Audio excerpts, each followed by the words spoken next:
What's going on, Creation Grounds? I'm your host, Aaron Lloyd, and this is episode 51 of the Creation Grounds. Before I get into our next marvelous, dope guest, I want to encourage you to like, share, subscribe, tell people about this podcast that will be inspired, motivated, they'll learn something, they'll improve their lives and their artistry. My next guest is a former teacher of mine at UCONN. He was dope. He's a martial artist. He really taught me to be fearless in my work. He taught me not to be afraid of failure. We learn literally through failure via negative and the Lecoq systems movement. His name is Greg Webster. He's an amazing actor, amazing teacher, amazing spirit.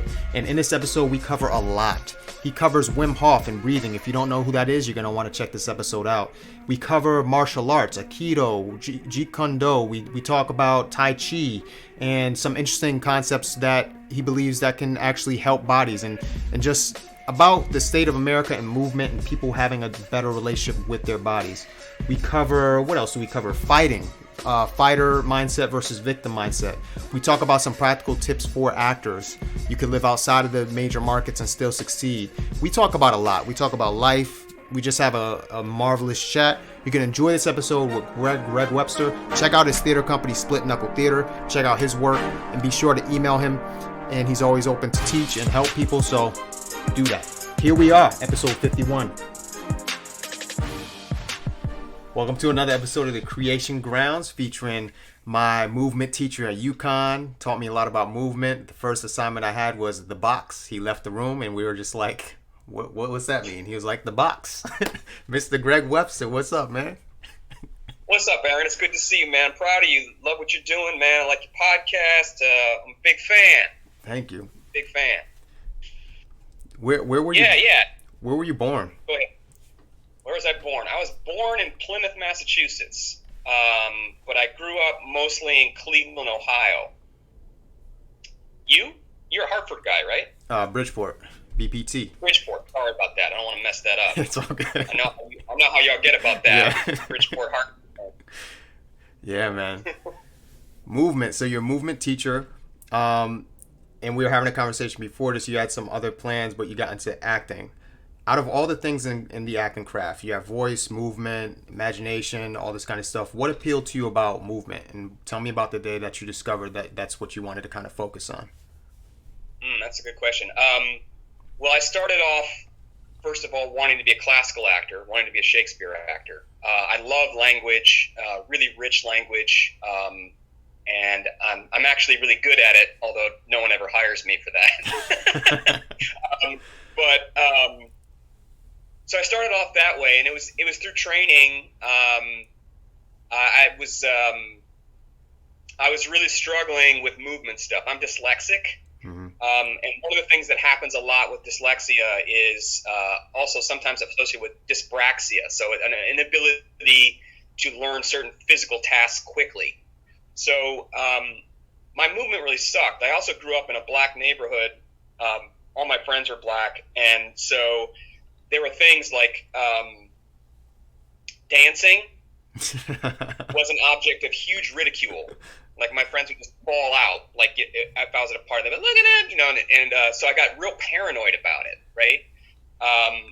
And so it became something that, and one of the things that dyslexia teaches you is that nothing comes to you quickly. So you have to keep going at it and going at it and going at it. And so I got told over and over again by teachers, like, you really need to work on your movement. Like, I know. So I became obsessed with that and started to devour it in all shapes and forms. Mostly martial arts initially was my entryway. I'm a huge proponent of martial arts training for lots of reasons, but that's how I started with it. That led me down a rabbit hole of all kinds of different things. And essentially also, I really started to enjoy working out. I was an athlete. I ran cross country. I was a wrestler. I boxed for a long time in Chicago. These things became really something that I began to feast on. And I started studying systems of movement, right? I became really interested in Feldenkrais's work, Moshe Feldenkrais, body organizational technique, Alexander technique. Those were things that in acting training were incredibly useful to me in basically discovering my body. And in the process of that, I also became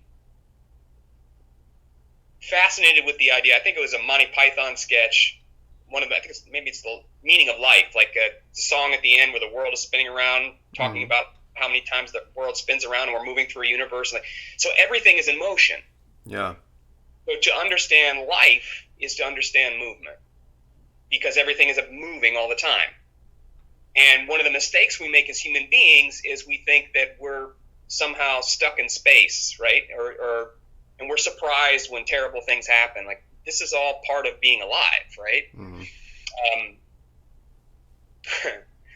And movement in general, a lot of times, and strenuous movement, is uncomfortable. Right. And I became really interested in this. Vince Lombardi, the former coach of Green Bay Packers, used to say to his players, "Get comfortable being uncomfortable." Mm-hmm. And that seemed to me to be a real stake. Movement made me uncomfortable, so I devoured it. That's how I really got started with it. And then it just led me down into a rabbit hole of all kinds of investigations. And I think probably when I was living as an actor in New York, not unlike yourself, I was waiting tables, which I was terrible at. I'd just sit down, I could do like 4 tables, and after that, forget it. And I think I was working at Fiorello's. Fiorello's across from Lincoln Center? Yeah. Yeah. So I used to work there, and I was good up to like 4 tables, but then like pre-theater would come in, and I'd be at the computer just melting down. And I think I was like the only waiter in the place that was like, please don't seat me. Someone at me, I just got so stressed out, and I just couldn't keep all those things in my head. I wasn't good at it. And I know there are a lot of actors who are great at it, and they make pretty good money, and it's pretty flexible. And I finally just decided, I was like, I'm miserable doing this. I don't work well in an office. I'm dyslexic, so that's not a great strategy for doing office work. Mm-hmm. Although some dyslexics are good at that stuff. But what I figured out that I really, one of the things that I enjoyed was personal training. I liked working out. So can I teach people that? And so that led me down into personal training, which led me into Pilates, which led me into Gyrotonic, which led me into investigations of body alignment techniques. And so it kind of fell in that way. And then I was getting paid, right? And people, a big part of my raison d'etre is trying to give service to other people. That's why I've been a teacher for 15 years at UCONN, because you want to give back. I had a great education, so I feel obligated to make sure that other people have it as well. I think one of my great heroes, Muhammad Ali, used to say, service to others is the rent you pay for your room here on this earth. And so that is a big part of what fuels me in teaching movement. And I love watching people discover their body. One of the things that's horrifying to me as a teacher and as a human being is we spend all this time educating our head, and this all comes from the Industrial Revolution, right? We needed to train all these muscles up in your brain to be able to organize, to do all these things. But people look at their body and they're like, I don't know how my arm works. I don't know why it does. I don't know. Physical education is being devastated throughout the United States and high schools, because they say that, well, we can't afford it. They need science and math. Well, yeah, they need science and math, but they also have a body, right? Right. I checked, and you need to know how that works. And I love it because it's endless, and your body's changing every day. Like every day is a new day with sometimes aches and pains. Sometimes you feel good. How do you? And then that. I got really curious about that and moved to Chicago, gave up acting because I was miserable, not working. I couldn't get arrested when I lived in New York. And I remember I was outside of Equity like at 5 o'clock in the morning. And back in the day, in the 90s, when I was living there, you had to go to Equity Building on 46 to get your audition. Mm-hmm. If you wanted an open call. And it was an open call for, I'll never forget, it was the Orlando Shakespeare Festival in Florida. And it was the call in the breakdown was like 5'6", white guy, looks like police officer, something like that. And I was like, okay, cool. That's right up my alley. I can do that. Mm-hmm. And I got there probably around 6. You really need to get there. You need to get there at 5:30 if you wanted to get a good appointment. And there was this line that was stretched around the Equity Building, going down past the Cuban restaurant. You know what I'm talking about? Yeah. Like going all the way down the street. And it was 6 o'clock in the morning. And I looked down the line, and it was a whole line of dudes who looked just like me. And I was like, this is an open call, which means it's probably they're just doing it because Equity has to do it. Right. They've already passed it. And that just I finally like lost. I was like, I got to get out of here. I also just broken up with my girlfriend, who I was living with for 6 years, and she was the love of my life at the time. And my head was not in a good place. And you know how New York is when you're down in that city. It's like feeling bad. Oh, take that. Oh, yo, up here, you feel worse. Oh, yeah, your life is bad now. I mean, just a severe beatdown under the best circumstances, right? Yeah. So I was like, fuck this, man. I got to get in the car and get the hell out of this town. And then I moved back to Chicago.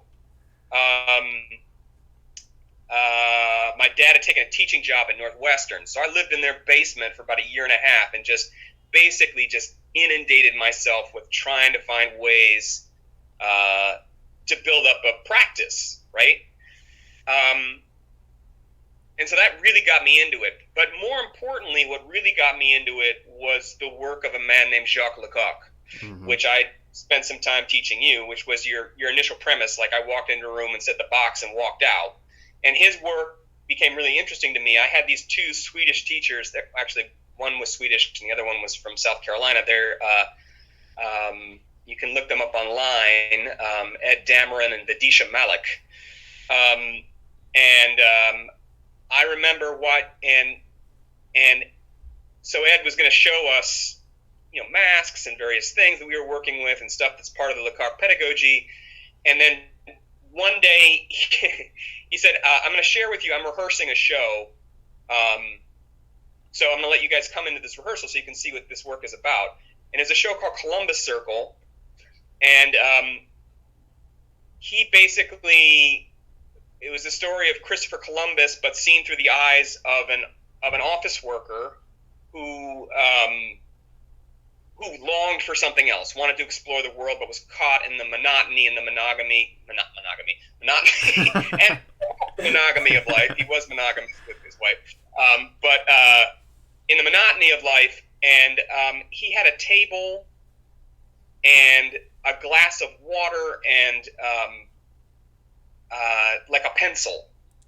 And he created this whole thing where he was in the thing, and there were Indians, and people were shooting arrows at him, and he was, climbing. He was on top of a ship. He was standing on top. He created this entire world out of nothing, Mm-hmm. with incredible mime technique, which gets a really bad rap in this country. But mime basically is to mimic, right? It's how we learn. But he created this whole world, and he was by himself, and it was work that he did without a script. Wow. Right? It wasn't relying upon waiting for a writer to bang out a script over an old typewriter with a bottle of bourbon and a loaded gun next to him, and they send it off to a casting director, and the system became a real problem in my mind. Right. So I said, how can I buck this system? And the bucking the system became making your own work. So that happened to me in graduate school. And then while I was in Chicago recovering from my New York experience, I saw an ad in Chicago. It's called The Reader, which I guess in backstage is New York back in the day. I know it's still there. And it was for Lecoq School. So it's like after I watched Ed do that work, I was like, I want to do that. But I'm just dipping my toe into how to make my own stuff, right? Mm-hmm. So I really need to understand this more. and I want to see that theater on the American stage. And so I flew off to London, and I had saved up a bunch of money from personal training and stopped acting for about 5 years and just focused on working 6-7 days a week to try and get some cash, because I'd never had money before. So that, you know, and it seemed like everybody was happy with that, right? Mm-hmm. You make money, you have a family, you did so, like, let me try that. It seems like the rest of humanity is happy with that. Maybe I don't have to do this acting shit, you know, or make new work or doing it, maybe because everybody else seems to be happy. Mm-hmm. Or they say they're happy anyway. So that led me to trying to, like, and then I went to Britain and studied the stuff for 2 years at the London International School for Performing Arts, which no longer exists there. It's now moved to Germany. But it was a school dedicated just to that pedagogy of trying to make your own stuff. And it's really hard, as you well know, mm-hmm. To make your own work. But it also, the reason I'm passionate about it for American actors is because it's a way in to the system, right? When you make your own stuff, you start attracting people to you. Whereas you try to pound on the door, and I'm sure you experienced this when you first went to the city, but you can talk about it, where you're just like banging on the door, mm-hmm. and nobody's letting you in. You don't have access because you're not anybody's kid, number one. Right? That would help. You know, there's a lot of nepotism in this business. And you're not rich. Right. Like, as far as I remember, a kid from Bridgeport didn't come up with a lot of money. At all. So those two things are a huge problem. You're not someone's kid. You're not rich. You didn't go to Yale. You didn't go to NYU grad. And you didn't go to Juilliard. Mm-hmm. So you don't get the red carpet. Those schools give you the red carpet. Not saying it's not hard, but if you walk in with that on your CV, immediately people pay attention, mm-hmm. or at least a resume in this country, because you have those credits. And I just saw that, and I'm like, this is really kind of jacked up. But if I can make my own stuff, well, then I can change that paradigm. I don't have to wait for the phone to ring or get an email from a casting director or my agent, if I can get an agent, right, mm-hmm. to make that paradigm. So I said, okay, you can work it in both angles. Like, I'm looking at you and seeing what you're doing. It looks like you're doing both of those things, right? Mm-hmm. Yeah, absolutely. I'm curious to hear from you. So how long you been out of school now? Since 2011, so 10 years. 10 years, man. I got old, man. I got old. I got some grades too, man. It's crazy. 10 years. So that's a really good perspective, man. So I want to ask you this question, because I'm really interested in this, which is, what were the lessons or ideas that stuck with you in school? And then what were the things that, you know, that your teachers tried to teach you that you didn't understand? And what were the things that only the business could teach you? I'm really interested in this because I feel like a lot of the times as trainers of actors, like we're teaching voice and speech, we're teaching movement, we're teaching some on-camera work, we're trying to get you ready for all that stuff, but then you get out in the profession and it's like stepping onto the moon. It is. Like, you know, you're not set up for it. Right. Because you don't understand how the business is. And I tried to teach that stuff, but I also think it's kind of impossible. That maybe you just have to go out and do it yourself. But I just want to know what you think about that. That was a lot I just threw at you, but I want to hear your thoughts on that. Yeah, I love it. What have you learned in 10 years? I think you and I are similar in one way. Something I struggled with in college was voice. I mumbled. I had no certainty in my voice. I couldn't project. Mm-hmm. And it's funny now that I'm doing a podcast. So in terms of just like, and I'm working on that, right? But to your point of your class specifically really helped me, because something that you never did was tell us like good job, or like that was good work. You always said, I wonder how you can increase this, and we learned through failure, right? So there was kind of like a fearlessness of like I just booked my second episodic and it's been 10 years. You know what I mean? So all those no's, that's cool. In terms of that. Also, something that UCONN equipped me with was just, I have a skill that not a lot of actors have because of your class, because of Jacques Lecoq. Just that pedagogy. I still remember the platform thing. We're on there's 6x6 platform, and we had to create Life is Beautiful in the Birds. and me and my cohort did that. So that was super helpful in terms of like enriching my imagination and the way I approach characters. Suzuki helped, all these different things. But to the business, that it didn't prepare, like it couldn't prepare me for that at all. Because you're going out and you're thinking, I'm an artist, but you don't realize you're a commodity. and exactly right. and people want to buy something. Yeah, you ever seen that interview with Dave Chappelle on the Actor Studio? Yeah, how corporate interest meets artists. Yeah. Wait to this point where what is it? See, I can't remember the exact quote, but it's something about the meeting point where art, business, and art meet is heartbreaking. Yeah. Okay, that's like one of the things I try to tell my students before I'm leaving. Like, prepare to get your heart broken. Mm-hmm. You know, this is business. It's called show business for a reason, right? And so you've got to set your mind to the fact that what are you in the scope of that business? Well, yeah, as an actor, you essentially are a commodity. Mm-hmm. You know, if you're a film star, if you're Denzel Washington, people make movies because of you. Mm-hmm. That's a different thing, and that's a 1 in 10 billion shot. And Denzel is a master.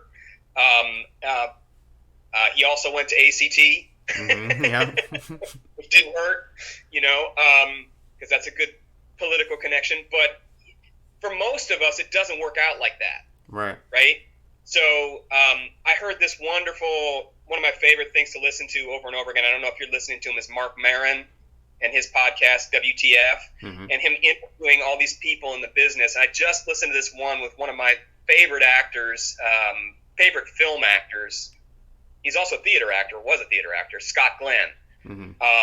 Scott Glenn was in Hunt for Red October, and he was the white guy who was Denzel's best friend in Training Day, who he has Ethan Hawke shoot him. Mm-hmm. And that's an incredible scene. I went back and watched it again last night. Like, what an incredible piece of acting between those guys. Yeah.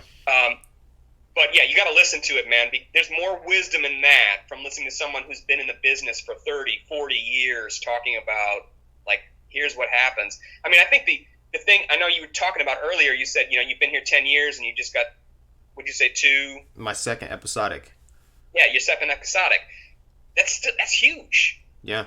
And I know it doesn't feel that way. Yeah. Like my experience is I think one of the mistakes I've made as a performer is that I stay somewhere for about 5 years, I pick up my bags and I go someplace else. Right. As a young actor, and I kind of think that's a mistake. I always say to my students, look, if you're planning to go to New York and try it out, like don't bother. Right. Don't bother. You got to be there for a long. New York, a lot of cities take 5 to 7 years for people to get to know you. Mm-hmm. New York took 10, 20. It's not until you're in. Guys are working now. I'm 50, right? I don't know how that happened, but I really don't. But my friends didn't start booking work until their 40s. Wow. A lot of it was and is, my feeling is because the people that you came up with are now in positions of power. Right. So now some of them are producers, some of them are casting directors, some of them are agents that say, hey, man, I'm working on this project, and you're still here? You're still doing it? And it's that staying power, it's that willingness to get your head beaten in on a daily basis, and to get up again and to try and find a way to be optimistic in the face of that thing. And for most people in places like New York and Los Angeles, it's crushing. Mm-hmm. And so they don't make it. And I mean, I don't know about you, but maybe I don't know how many of your classmates still have anything to do with the business, and that's 10 years out. And let me tell you, 5 more years from now, you're going to see another exponential drop of that. And then 5 years after that, you're going to see more. Mm-hmm. So a lot of it is hanging on for long enough so that a community is created and people start to know who you are. So I'm telling kids right now, like, don't go to New York. Go to Atlanta. You think Atlanta? There is a lot. There is a lot in Atlanta, yeah. Atlanta, right? New Orleans was blowing up for a while. Right. So they can build their reels. They couldn't get arrested. They couldn't get looked at in New York or Los Angeles. But because it's a smaller community, they can start to they can start to make break, and they can get the stuff on footage. Yeah. And now you go back to New York or Los Angeles because you have something to show for it. Right. And, you know, I knew actors. I went to grad school at UMKC in Kansas City, Missouri. Mm-hmm. I knew actors in Kansas City who were working 9-10 months out of the year and not having to work a day job, just acting in Kansas City, Missouri. In theater or film? In theater. Wow. Not film, but theater. And they had a house, right? Some of them had families. You know, that's unheard of. Yeah. City like New York, that's really hard. I mean, let's chat about Wim Hof a little bit, because let's talk about Wim Hof. Like, how do you incorporate that in your life in terms of like breath? Something that you always said in college was like, if you don't breathe, you die. Like literally, but also in your work. You know what I mean? You can't project or anything like that. Who is Wim Hof, and how has he changed your life? For those of you who don't know Wim Hof, he's from the Netherlands, and he's very famous as the Iceman. He's all over the internet, and basically he's set world records for submerging himself in ice for 2.5 hours without his core body temperature changing. He's been injected with viruses and has beaten these viruses by virtue of accessing his autoimmune system to fight that without getting sick. He ran through a desert without water or training in a pair of gym shorts. He climbed Kilimanjaro in a pair of gym shorts. He climbed Mount Everest in a pair of gym shorts. And he's developed a breathing technique, which actually is very old. It's not new stuff that he's doing, but it's basically 30 in-breaths that are longer inhalations than exhalations. At the end of 30 in-breaths and 30 out-breaths, you take a breath in, you hold your breath in for as long as you can. The average person can do that for about 45 seconds without training. I now can do it for about 3 to 4 minutes consistently. Wow. And what this does for your body is that and you do this 3 cycles 3 times, 30 breaths 3 times with the 3 breath holds. And if for those of you that have smoked marijuana, it's like taking a hit off of a giant joint, and you're basically getting high on oxygen. So the physiological change, the cannabinoids that are released inside of your body are really powerful, but it's rewiring your nervous system, your lymphatic system, your proprioceptive system. You know, I got really into it when COVID started, because I was just freaking out, and I was making connections, probably like a lot of you are, with old friends and people I hadn't talked to in a long time. So I called up an old Tai Chi master friend of mine in Colorado. His name's Dave England. He's a genius. He was like, I was like, okay, I want to get back into Tai Chi again. I'm doing a lot of Arnis and Filipino martial arts and Jeet Kune Do and some of that stuff, and I want to get back to Tai Chi again. And he said, yeah, you got to check out this cat, Wim Hof. He's bulletproof. And so I started looking into his stuff, and what he's doing is, these are not shamanistic, but basically Indian, Tibetan, Nepalese breathing techniques that he's codifying with science. Mm-hmm. And these breathing techniques basically alkaline the body. So the acidity of our body is what kills us. One of the number one killers in the United States right now, aside from coronavirus, or police officers if you're African American, is heart disease and heart failure, right? Right. And so what he figured out is that the that I was not excited about was this cold immersion. So it's basically, in addition to this breathing pattern, which I do every day, you go into a shower. I clean up with a hot shower, and then you put on the cold water, freezing cold water, like the coldest setting, and you try and stay in it for as long as you can tolerate it, which is about when you're initially doing it, it's about 5 seconds. You're freaking out, your body flips out. But if you can control your breathing, because what immediately will start to feel yourself happen is just start to hyperventilate. Mm-hmm. You start to gasp. But if you can make that exhalation long, and just basically you're good. I count it. I'm like, 1, 2. Because it's not pleasant, right? It feels like pins and needles all over you. I don't like being cold. Yeah. But what that does for your body is really remarkable in terms of your vascular system and delivery system of your nervous system. So the cold showers combined with the breathing are game changers. And I've done a lot of body work in my life, and I've been a body worker for a long time. But this is hands down some of the most powerful, simple body work that I have encountered, body and mental work. So yeah, definitely, I cannot speak highly enough about them, and I do believe it's how we beat coronavirus, because it rewires your immune system. You know, a lot of what's happening in the research they're finding about coronavirus is about inflammation that happens inside of the body, right? Mm-hmm. Well, you know, cold stuff they've been doing with athletes for years. I remember when I was boxing in Chicago, I boxed with these ex-Russian military guys, and after they beat the crap out of me, they would take a shower, and then at the end of the shower, they'd turn it on to freezing cold water. And I was like, why the fuck are they doing this? Like, this is nuts. And they just, that was what they were taught in Russia, was this cold immersion. Imagine it, because, you know, Moscow is like on the regular is 30 degrees below zero. Jesus. So their body has to be conditioned to cold. Right. Right? And so that was the first time I've heard it. But, I mean, you see it with, like, I think Antonio Brown, when he was playing for the Raiders, really screwed himself up because he put himself in one of those freeze chambers, those fast freeze chambers for too long, and screwed up his feet for half the season. But, you know, you don't have to do any of that. But, you know, a lot of athletes in training rooms, my sister's an athletic trainer, they use ice a lot as therapy. So there's something about the cold and our body's exposure to it, because basically our ancestors didn't have all this clothing, right? Our ancient ancestors. So our body's immune systems were able to deal with cold, deal with adversity, deal with great heat, deal with virus in a different way. So it's basically returning you to the natural balance of your body.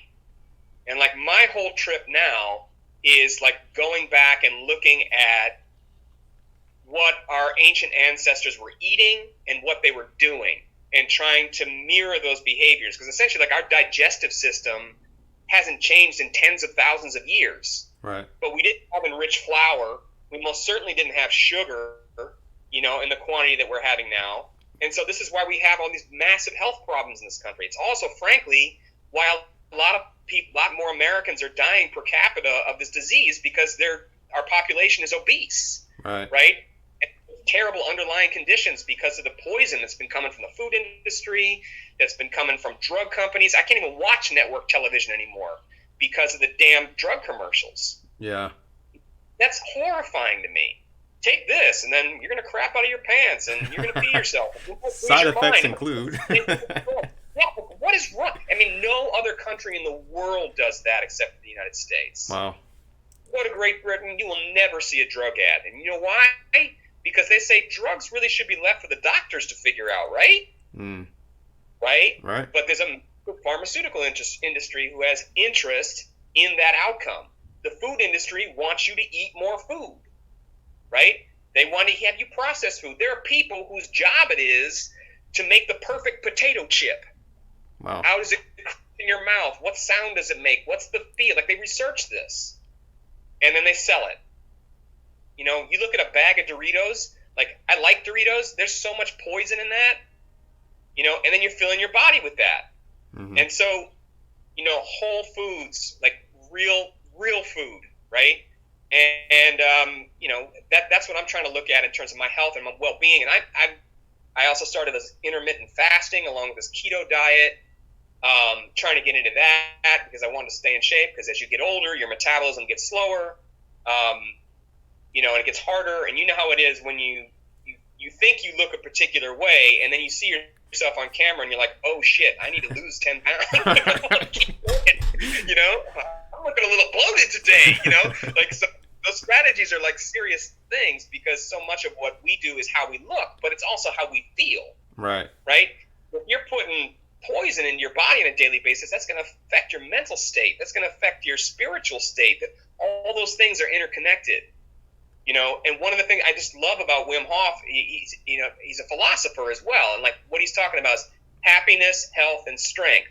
Everything else is bullshit. Right. Right?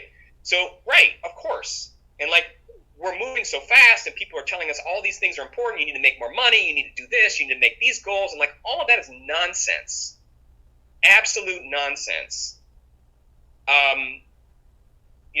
There's no scale. So like I'm looking at what you're doing, and you're doing great, man. Like I mean, if you're still in it after this, and you're encouraged by the work that you're doing and the stuff you're doing, I know it's hard, but give yourself, I say to all actors, you've got to have a spiritual practice. Yeah. So going back, I went off on a tangent here, but going back to your question, like how does it work? And I'm having students do this breathing. Also, I'm having to teach online, right? So I can't be in the room with them. Mm-hmm. So I'm trying to give them resources to try and do this. And for some of them, they really take to it. Others, they freak out. I think the first time I did the breathing pattern, I was laying on the floor and I started laughing hysterically, and I didn't know what was funny, right? Another time I did it, I was crying my eyes out, and I wasn't really sad, although there's a lot to be sad about. But all these things live inside of our body, right? Right. So this idea, Russell Brand, he has great conversations also with the activist and actor Russell Brand. I don't know if you know him. Yeah, funny dude too. Yeah, he's hilarious, but quite brilliant. And one of the things that I love that he talked about with Wim is he talks about the Aboriginal people, the native people of Australia, and how the Aboriginal people say there are three brains in the body. There's the brain that's in your head, there's the brain that's in your heart, and there's the brain that's in your gut. The brain that's in your head in the Aboriginal language is the same word for a tangled fishing net. The brain that's in your head. The head is the same word in Aboriginal language as a tangled fishing net. Oh, because the brain is like tangled or like wandering. Right. Your head is really only meant to solve one, which is organizational problem solving of simple things. It's not meant to do emotional decisions. Right. It's not meant to do gut decisions. That's stuff you've got to listen to, except we spend all this time training our head, and the Aboriginals say your problem as a people is that you don't recognize the three brains, and you're trying to do this one thing with your head that it's not equipped to do. And it's a brain, a mind out of control. Right. The mind, like when we talked about mask work, we did theatrical mask, I said to you, I don't know if you remember, but the mask is not the thing that's wearing on your face. It's the whole body of the character. It's the energy you project in the space, right? So you've got to understand that your imagination, your thought, your creativity is as much in your pinky toe as it is in your brain. I love that. That's where it's at. You've got to understand your body. And so the conversations that you have with your body on a daily basis start to blow up creativity inside of the rest of your life. I mean, you know how it is when a creative idea comes to you. It's not always in a space. It could be when you're sitting on the train and you smell something. Somebody walks by you, or there's a beautiful woman who walks by. You smell her perfume, and you have a flashback to some romantic point in your life. Mm-hmm. Like our body is a sensual organism. These five senses that we sense with, but there are also these other deeper 6, 7, 8, 9 senses that lie underneath what we see as, smelling, tasting, touching, feeling. Like there are other things, hearing. Our body has innate desires in it. Like one of the things, just going back to it, like in martial arts that I love, I studied Aikido for a long time, which is a Japanese art form, which does a lot of joint locks, a lot of flowing movement. And I had an acting teacher who said I need to get into it to get flow into my body and to ground myself.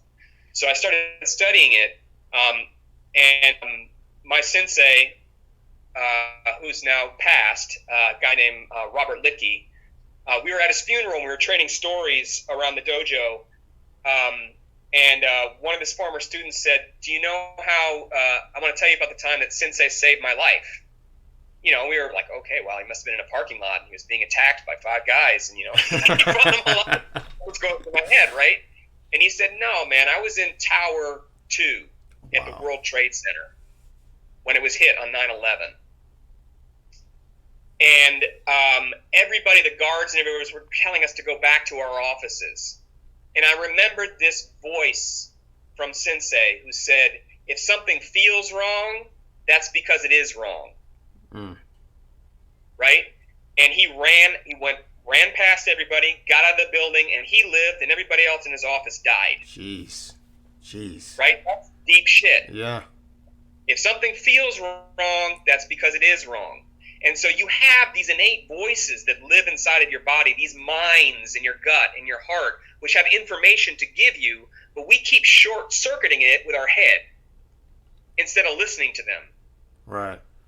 And it takes practice, again, because we spent all this time. You need to learn science, math, you need to learn all these things, but we're not training the body, so we stop listening to the body. Everything in society is telling us not to listen to the body, or, oh, you have a pain? Take this drug, make it go away. That's not helping you to understand what the fuck is going on.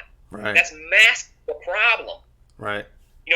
Pain is an indicator from your body that you're not using yourself well. It's like an alarm clock. If you're waking up with headaches and getting migraines every week, you need to get into that. You need to get into some acupuncture. You need to get into some breathing, man. But you don't need to be pounding a bunch of drugs to do that. Yeah. You can, and I'm not knocking doctors. I mean, there's some things that Western medicine is incredible for. But in terms of holistic health, my teacher also used to say, don't be a human doing, be a human being. I love that. I remember you used to say that. Yeah. I got that for him, and it brings tears to my eyes when I think about it, because most people spend their life being a human doing, blaming the world for the things that are happening to them, blaming other forces. Like this, I loathe victim mentality. I can't stand it. I love fighters. Yeah. People who get knocked down, who go, okay, that hurt. I got my ass kicked. I'm getting back up again. I love that spirit about human beings. But to put your mind to put your health and your well-being in the hands of other people is madness. Yeah. So I encourage any human being to get in Congress with your body, and there's so much information that's out there.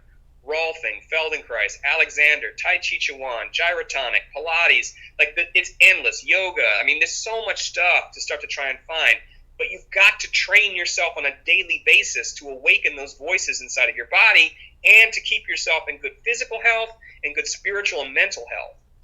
And that's my big kick now, Aaron, is I tell my students, I don't give a shit if you go off and be a professional actor. I really don't care. Mm-hmm. What I care about is that you are alive, fully alive as a person, and engaged in the creative act, of being alive. Your life can be an art form. I love that. Yeah, man. I started doing celery juice. Do you juice at all? Yeah. Yeah, I went on a juicing kick for a long time, and that was really useful. I was trying to drop some pounds too. I went on a juice diet. I drink green juice every day because I love meat. So I really have to force myself to eat vegetables. Yeah. It's really stupid because your diet really should be mostly green leafy vegetables. All the science proves that. Mm-hmm. So I work at green juice is good. I'm liking celery juice, mixed with some cucumber. I love juicing. On the keto diet, the stuff that I'm doing, you don't want a lot of sugar in your diet. So you have to be careful about adding way too much fruit on what I'm eating right now. Right. But juicing cleanses and juicing fasts, I think are great. Yeah. I'm also big into intermittent fasting. I usually don't eat until 4 o'clock in the afternoon. Mm-hmm. And I've been doing that now for since the pandemic started. So I don't eat until 3 or 4 o'clock. I drink tea and coffee and have water. I feel great. The science behind that is really fascinating. So they're looking at a lot of, you take a look at what people look like at the turn of the 19th and 20th century, and you take a look at what Americans look like now, you're going to see a significant difference. People were not massively obese, and they only ate 3 meals a day. Right? Idea of eating 5 times, 6 times in a day, the science is proving that's not necessarily really good for you. It stresses out your liver. It stresses out your adrenal gland. Your body doesn't function properly. And if you think about it, this goes back to my earlier point. I'm so professing right now.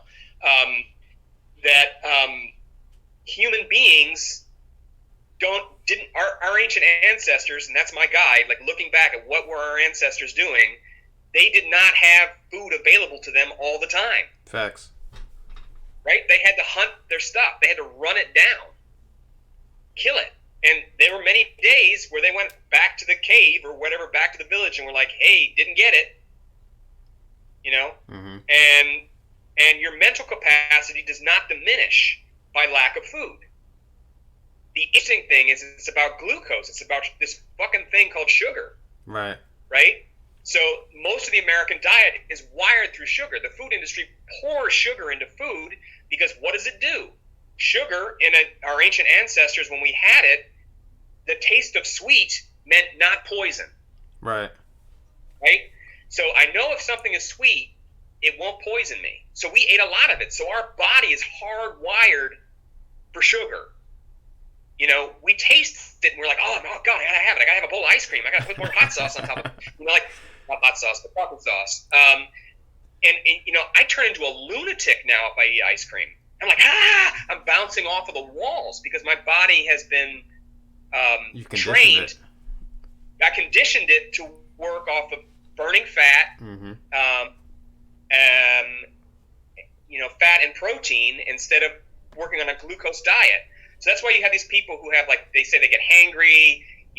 My wife, for a while, she doesn't have food at a certain time. She says her blood sugar's off and she gets really flipped out. And, a lot of that is because of sugar, right? Out of the body. So it's an interesting problem to start to face. I also like it because I drink and I can have a martini at the end of the day. And there are no carbs in a martini. Basically, you're on a low-carb basis, like 20 to 40 carbs a day for men, and women generally need to be even lower because of their biochemistry, and they're closer to 20. But there's a woman named Cynthia Turin, I think is her name. She has a TED Talk on it. It's really great. She can talk about it better than I can. But she talks about it. The science behind it is really sound. And it's also a great mental physical challenge for me, right? If Wim Hof can climb up Mount Everest in a pair of gym shorts, maybe I can wait till 4 o'clock not to eat. Come on, man. Yeah. I was watching this other night, this David Mamet movie called The Edge with Anthony Hopkins and Alec Baldwin. The bear's chasing him. I forget the other brother who's in it, gets killed early. He's a lovely actor too. He was on Lost. Anyway, I don't know if you've seen it, but there's this scene where Anthony Hopkins is they're being chased by this grizzly bear who's hunting them through the Alaskan wildlife, and they're trying to escape this bear who's trying to kill them, and they don't have contact with the outside world. And Anthony Hopkins starts telling, "We're going to kill the fucking bear," and Alec Baldwin's crying, and he starts grabbing him and going, "What one man can do, another man can do. What one man can do, another man can do," and makes him say it over and over again. That's what I think about. When I come against these things where I go, that's not possible, right? It is possible. Right. You just have to train. You have to train, and you may need to start slowly, but you can build into it. You can get there if you train.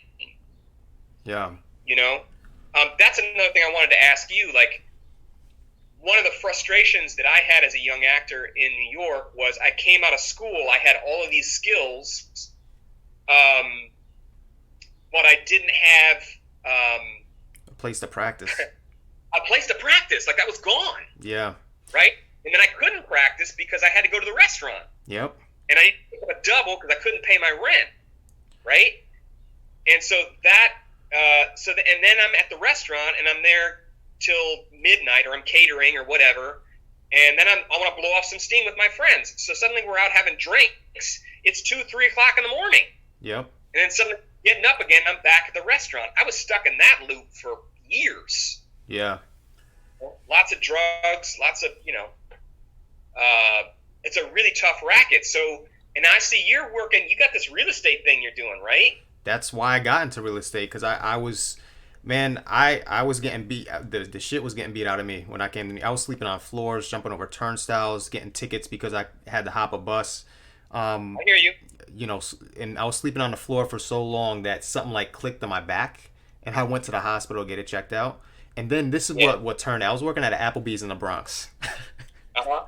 And I got a penny tip after busting my behind for these people. I was like, I can't do it. I respect myself too much for this. So that's why I got into real estate, because the flexibility of the schedule, you can make money, and the only reason I'm doing this is to provide some kind of level 4 artistry, some kind of financial freedom, so I can create. And that's been my experience, man. I got tired of being on somebody else's time, you know what I mean?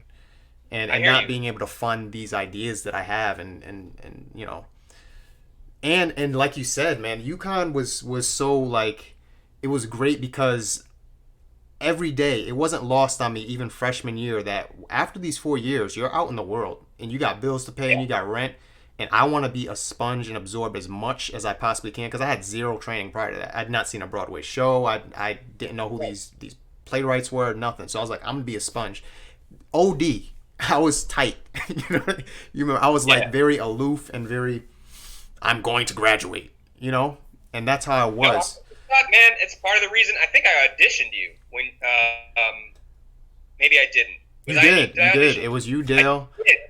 And I looked at, and you know, one of the things that's great about being an actor, and I'm sure you've discovered it too, is that you get that sixth sense goes off, and you can see a spirit of somebody. And I remember looking at you, and I was like, this kid's a fighter. He's going to be all right, you know. And I love that. So that quality, like, and you know, you telling me that, I was like, absolutely, you do what you got to do. Like, one of the things I used to take great comfort from was, I think it's still there. There's a health club on 43rd. I lived in Hell's Kitchen back when Hell's Kitchen was actually Hell's Kitchen. You know, strippers and needles and crack pipes and hookers, and back when New York had character. Just kidding. You know, and Disney didn't own that whole side of the city. But and I remember talking to one of the guys that worked at the health club that I was training at, and he said, "Did you know that Samuel Jackson used to be a security guard here?" Wow. And Sam Jackson was a security guard here at this health club? And they're like, "Yeah." And they showed me pictures. Wow. And I was like, all right, well, Sam can do it. I can get up. If Sam can do it, I can get up. What one man can do, another man can do. What one man can do, yeah. So, yeah, man. So, yeah, I'm all about that. But I'm sorry, I cut you off. So, yeah, so you got into the real estate thing. I knew a lot of actors who were that was starting to really blow up in the 90s, that they were using actors to sell rental, not sell, but mostly do rental properties. Is that the same thing? Yeah, except I do sales too. So it's like all around. Too. Yeah. Nice. And that's paying the bills, and that's giving you the flexibility? Absolutely. And now I'm going to start investing and doing all that kind of stuff, so I could completely... A dream life would just be to get up and practice my art. Like, that's... Like, I want to do that. I just want to be the best actor I can be, you know? And, right. And create. But to your point of, like, if actors are listening, what can they do to train their bodies? If they're in that loop where they're going to restaurants, working 40 hours a week, their artist spirit is kind of dying. Like, how can they fight or get out of that victim mindset to fight to see another day? I'm going to say something now that that's going to be hard to hear, but I know you're going to laugh when you hear it. Marry a rich person.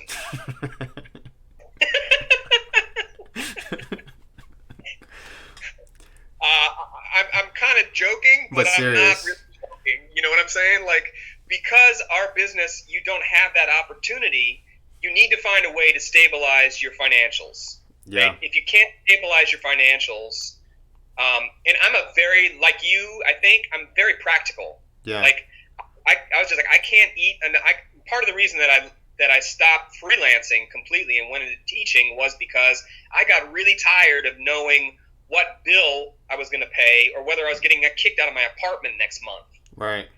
Well, that shit got really old. I could do that for about 5-7 years, and then that wasn't cute anymore as I moved into my 30s. And I was like, hey, this ain't cute. This ain't good, man. This is not a good long-term plan. You know? That being said, the people that I know that are the most successful were people who said quitting is not an option. Right. Yeah. You know, they just, like, the people that I know that are successful now, they're not big movie stars, but they're working New York actors. Right. they just, the idea of stopping just wasn't an option. And I think that's a real kind of bulletproof mentality that I don't have. Like, I looked at it and went, I need to find a way to I need to find a hustle here. You know, at the same time, I know that some of those same people who are incredibly talented, who are 40, 50 years old, working as managers at Trader Joe's. Right. Ain't nothing wrong with that. You know, I'm not dissing that at all. It's most of us spend our life having to do that. We take care of our family. We find our love and fulfillment through other things than our work. And maybe you do feel, you know, I've met guys, I'm sure you have, I worked in supermarkets and house painting and construction, and guys who are really into it, you know. Yeah. I can do this, man. We got to pack these eggs in aisle 6, man. Well, and I guess, you know, but I just looked at that and I just like, I don't know. I'm trying to work my way back to your question because it's a really tough one. But again, for me, I think it is, and you chime in on this, because I think it's about trying to find work that doesn't suck the soul out of your body, that still pays you bills, that you can walk away from if you need to because you have a show. And I think that takes a long time to figure out. 100%. I'd say, sorry? 100%. Yeah, I think that takes like 5 years, 6 years. And I mean, it took me leaving the city to figure it out, right? To figure out what can I do that's not going to suck the soul out of my body that allows me to do that. And I'm not joking. A lot of my friends, specifically a lot of my my female friends too, who are working New York actors, are married to someone who has a real job. Right. You know, who's working in banking or as a hedge fund manager or something, who is willing to let their loved one be out of town for 9 months out of the year. Like, honey, I got to go tomorrow. What? You know what I mean? That's rare. Yeah. And, you know, and you know, and that's the other thing that's interesting is, like, the most successful actors that I know in New York usually are never in New York. Yeah. You know, they have an apartment in New York, but they're traveling around, they're doing shows, they're going to London, they're coming back, so they're always missing not being in the city. So yeah, I don't have an answer to that. If I did, I'd probably be a millionaire. But what I would say is this: you know, classes are good to keep scene study, but it's your own people that keep you going. Yeah. Right? It's the people in your community and having contact with them and saying, hey, you know what, man? I got this idea for a show. And this is the other thing I say to students, like, about making their own theater companies, is like, theater companies are born at 2 o'clock in the morning in the bar after you're done waiting tables, and that theater company no longer exists by 10 o'clock in the morning the next day. And it's because people don't want to do the work, right? We don't need any more actors. We don't need them. The market's saturated, right? What can you do?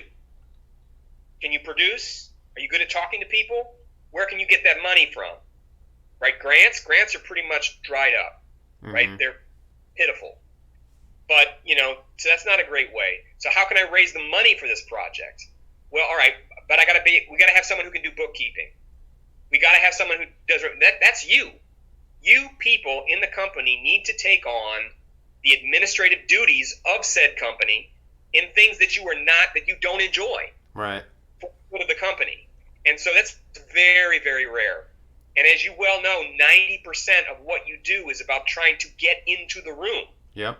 Where in school, 90% of it is being in the room, and the little 5% is their mumblings about the business. But everything else is about the hustle.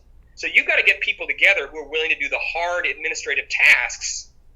And then what's your angle? What's your, this word I hate, but makes sense in America, brand, right? What are you branding? Are you an all male black theater company? Okay, that's kind of interesting. There isn't a lot of that, right? You're championing only writers of color, right? Maybe you're making your own podcast, like you're doing. Maybe you're how do you get together? Because also, I think what happens is we all get siloed into this, especially during COVID, but in these alone places. And theater is a social form, right? So we need people. We need to be together in order to do our work, and that energy feeds on itself. So yes, you've got to have a company meeting every week at Tuesday at 5 o'clock. We've got to talk about what's going on. You got to give yourself deadlines. What's the project you're working on? How are you going to produce it? Where are you going to bring it? Who are you going to invite? Who's going to send out the mailings to the, all that stuff? No, I guess not mailings to agents anymore, but you've got to have people who are willing to do the shit work. Right. An art administrator coming out of school is immediately hired. Yeah. They immediately get work in the thing that they were studying how to do, because they're a commodity that's a great scarcity. Right. Right? So they get to do it. But actors, it's totally saturated. Anyway, I'll refer you back to this Scott Glenn episode with Mark Maron. He talks about that a lot. But anyway, you should check it out. It's solid. Man, I think that's part of it. I think thinking of yourself, one of the things I start to say to young actors now at the end of training is, how many of you people think you're a salesman?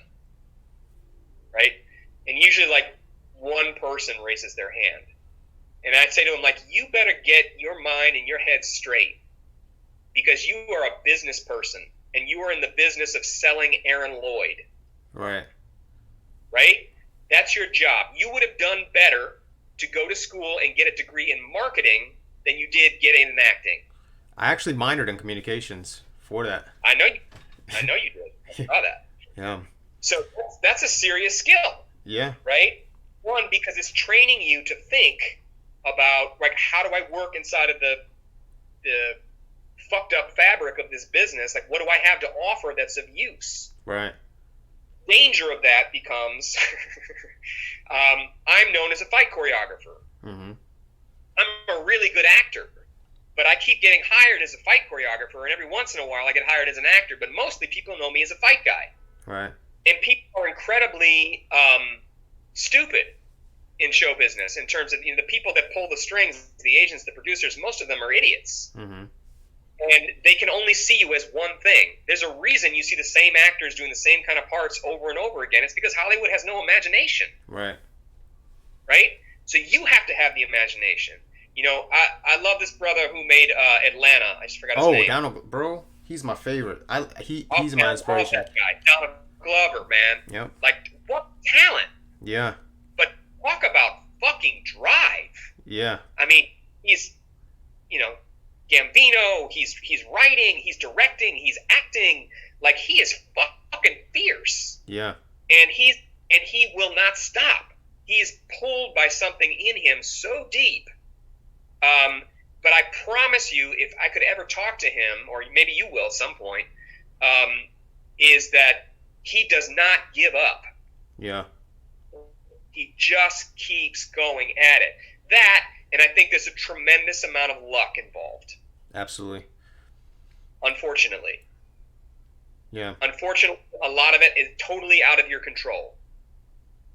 I don't know if you remember this. I might have said this to your class. There's this movie, Unforgiven, with Clint Eastwood, where it's at the end of the movie, and he's standing over Gene Hackman, and he's just shot him, and Gene Hackman's dying on the floor, and Clint Eastwood pulls out his pistol and has it pointed at his head, and Gene Hackman goes, I don't deserve this.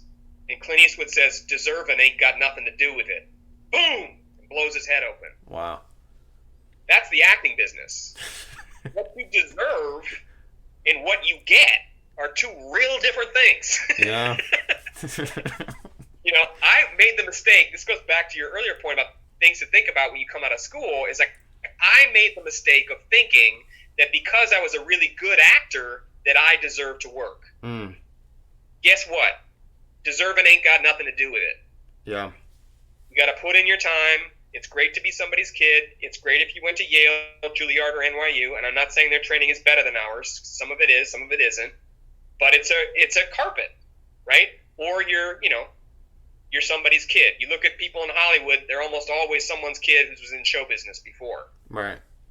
Some of them suck. A lot of them suck. Scott Glenn talks about this a lot. I'm really interested in this because, one of the things that I did to myself as an actor, which I probably you went through too, is I started, because of all the adversity, I started doubting my talent. And I started doing what I thought the agent, what I thought the casting director, what I thought the director wanted, instead of what I intuitively knew was a good choice. So I started watching myself, because they were saying like, when you do this, you're kind of not the right part. You're turning your head to the side. Maybe you need to get more of this. They don't know what the fuck they're talking about. Most of them don't know what the fuck they're talking about. They're bottom feeders whose job it is to work off of your talent and to sell it. And they're not all terrible people, right? I'm going to kill myself with this. But a lot of them really don't know what they're doing. So they just know, some of them are really great, and they understand, okay, that's a raw talent right there, right? I can see that. But a lot of them don't know and find themselves in positions of power, and you start listening to the things that they're saying, and that voice in your gut is telling you, like, I don't know that that's right. And you start second guessing your own talent, and then you get into trouble. But going back to your point, I was talking about practice. How you got to find a way to do that. So if you don't have a rich person, you've got to find a job. You're not married to a rich person. You've got to find a hustle that doesn't suck your body. You got to understand that it's a long-term process. It ain't going to happen in fucking pilot season that you do once. Not going to happen. So you've got to have a mindset of a long term. This is a marathon, right? And you have to be good to yourself. Take care of your spiritual practice. Take care of your body. Take care of your mind. Like those are things what do you have control over? Yeah. As I'm getting older, that's what I'm starting to understand. Understand the difference. I think it's part of Alcoholics Anonymous, right? Part of the wisdom to know the difference between the two, what you have control over and what you don't have control over. Right. So as I'm getting older, I'm starting to I'm only really focusing on the things that I have control over, and then I'm seeing how those other things dovetail and flow through my life, and I'm making those choices. I still act. I love acting. I still pursue acting. I don't pursue it as a freelancer. I love teaching. I love watching the light go off in a young person's eyes when they figure something out. Right. I love watching. You're a former teacher, and my former colleague Karen Riker used to say, wonderful voice teacher, used to say, I love gardening because I love watching things grow, and that's why I love teaching. So, like, to see you now, my friend, because most of the time for students, like, I never hear from people ever again. We have this deep, intimate relationship as teacher and student, and you fly off into the world, and we never hear from you guys again. Right. So, it's great to make this connection with you, man. Yeah. And I'm such a big fan. I've always been a big fan of your work and mostly your spirit. So going back to your practice thing, I think that's it. You got to stick with it. And the other things to watch out for that were downfalls in many of an actor career that I know, and I certainly struggled with it too, are drugs and alcohol. Right. Alcohol is one of those drugs which is great to say, like, you drink it and you go, I don't want to feel this right now. That's what booze does. Right. That's a dangerous drug. Yeah. Right. And you can get addicted to I don't give a fuck. Right. In the restaurant business, it was filled with blow and heroin, all kinds of horrible shit. Some of which I got into and some of which I didn't. But it's a big distraction. Yeah. Going back to your other thing, like part of the loop that I got caught up in when I was coming up in New York was there's a whole scene in the restaurant scene, right? There's a whole social fabric, and you're making money, and you have friends, and you're dating girls, and you're having a good time. You're a man about town. You're flush with cash, and so that becomes addictive. So suddenly you wake up and you're like, why did I come to New York? Right. I came to New York for tables, shit, and it's been 5 years. And I booked 2 jobs. Man. So you can get caught up in those loops, those social loops. I knew guys who were caught up in catering and then going out to club scenes every night. Right. They just went clubbing. That was it. What they did. Fine. They worked retail and and they just forgot that they ever trained as actors. Because that orbit of that black hole, it's fun too. Don't get me wrong. Drugs are fun. That's why people do them. And running around being a playboy, that's a good time. But if you're not careful, that will take over. And this goes back again to what we were talking about. When I hear actors say, I want to be an actor, but my parents also said that I need to get a degree in business. And I say, okay, well, does that interest you? And he said, well, it's just a backup plan. Mm-hmm. Okay, guess what? The backup plan is going to become the plan. Right. You know what I'm saying? Mm-hmm. If you have a backup plan, that will eventually become the plan. So there has to be a click that goes off in your head, and I don't blame anybody for leaving the acting business, and I certainly would think at this point you wouldn't either, because it's just so much bullshit involved with it. But, and I always say, I think I said to you the first day of training, if there's anything else that you love to do that makes you happy, you should do it. That was the first day of class, yeah, I remember. I say it every time I have a new class, right? Yep. And students are like, what? You know, like, you need to hear that right now. Right? If you're happy being a lawyer, great. You make a lot of money. They have a house. They have cars. They have a good living. They're not worried about food on their table. You know, it's like, if that makes you happy, do that. I tried to do it. You know, I was working for Citibank when I was in New York. I was making shit tons of money. I was one of their top salesmen. I was miserable. Right. Right? And I just said, okay. And then that was a spiritual check. Like, I'm making lots of money. This is not fun. I'm not getting excited about profits are up, guys. Like, that didn't excite me, you know? Right. And you know, like, okay, that's a good way to spend a life, you know? And so to waste your life trying to be safe, trying to be comfortable, I think is a real mistake. Like Bruce Lee, who's one of my idols, would say, don't wish for a comfortable life, wish for the strength to endure a difficult one. Mm-hmm. I love that. So going back to survival, it's like you got to put in. You also have to understand, like, the gold rush, right? The gold rush in the 1800s in California. All these people came from around the country, you know, mostly white folks, to come to California to make their riches because they were all poor, and they were going to make their riches in gold. And it came from across the states. People were hearing about it. Guess who the people who made the money were? I don't know who. The people who sold the shovels. Oh, yeah. Like, for real, or is this a metaphor? This for is real. Like real. Oh, wow. For real. The people who sell the mining supplies were the ones who get it. So you have to also understand as an actor that many of the people in the business, and I want you to talk about this, are there to prey upon you. Mm-hmm. And to prey upon your fear. Mm-hmm. Right? Take my class so you can understand. Take this so you can understand this. You need this now. You need more of this. And that's kind of like those are the people selling the shovels to you. And there are good teachers out there, you know, and there are people who have stuff to offer. But at the end of the day, and I say this to my students, anybody who tells you that they can teach you how to act doesn't know what the fuck they're talking about or is selling you something. Right. It's a process of self-discovery.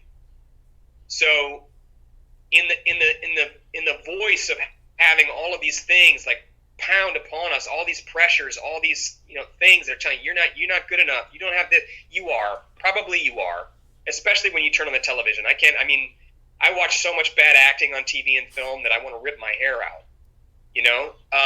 So it's not about that. It's about how do you get into that circle of influence, and that's about putting in your motherfucking time. Yeah. And you figured out there's nothing else that you can do that makes you happy. Yeah. Because if there is, please do that. Please do it. Yeah. I ask all my guests this. When you think of the word creative, who comes to mind for you and why?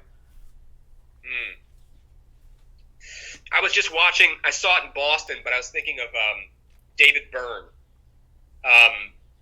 He created a show which was on Broadway just before COVID broke, American Utopia. Mm-hmm. And David Byrne is the quintessential essence to me of an artist.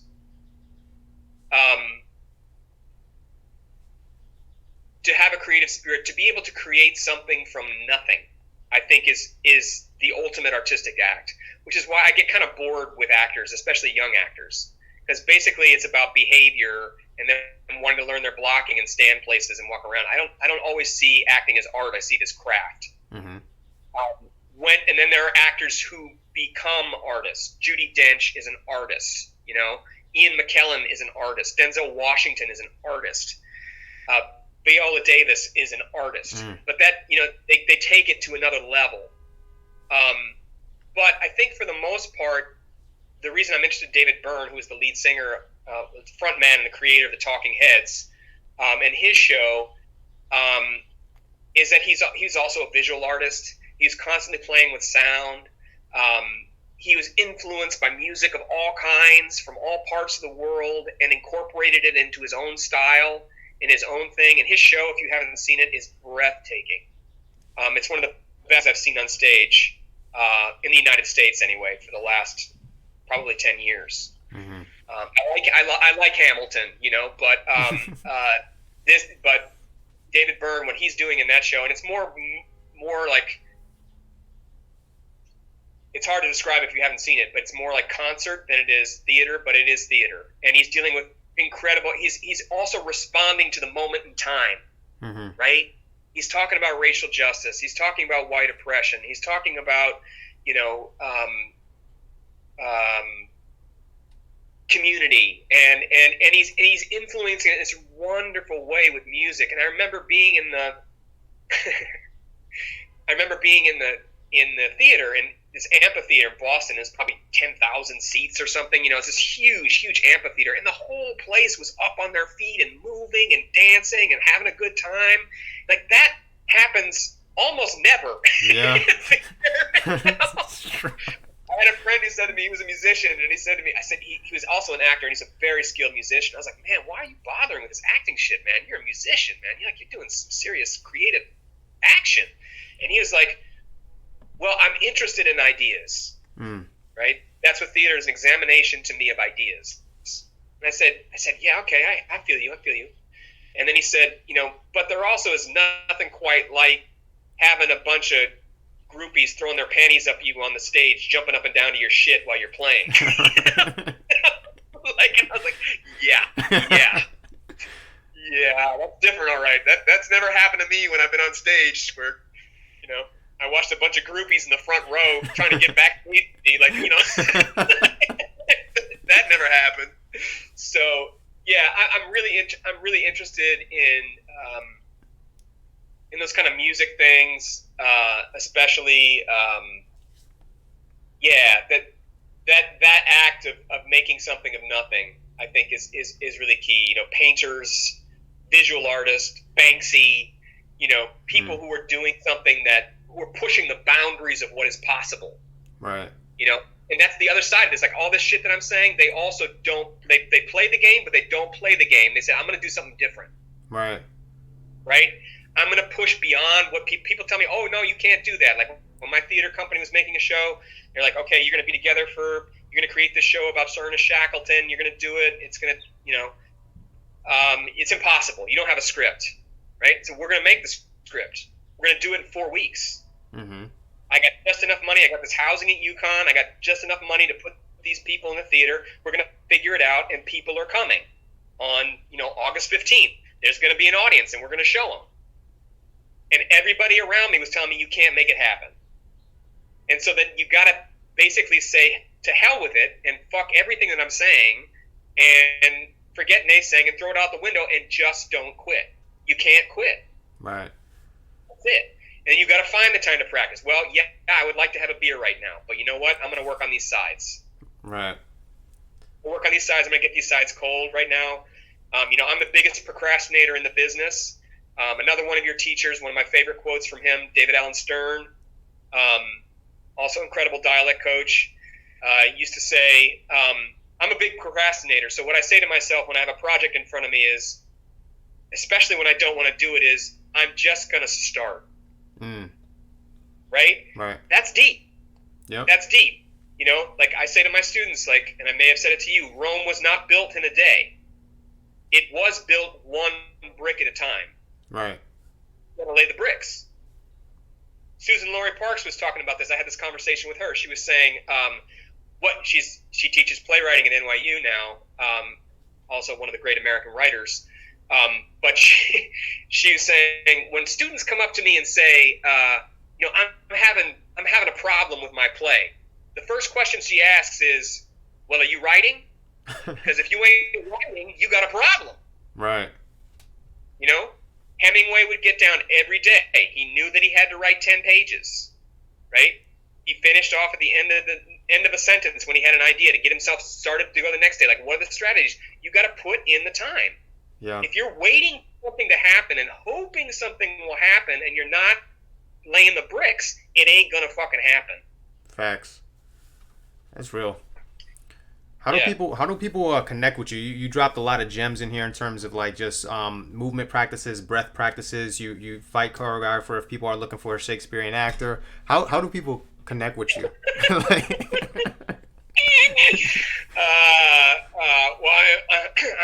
I am between managers at the moment.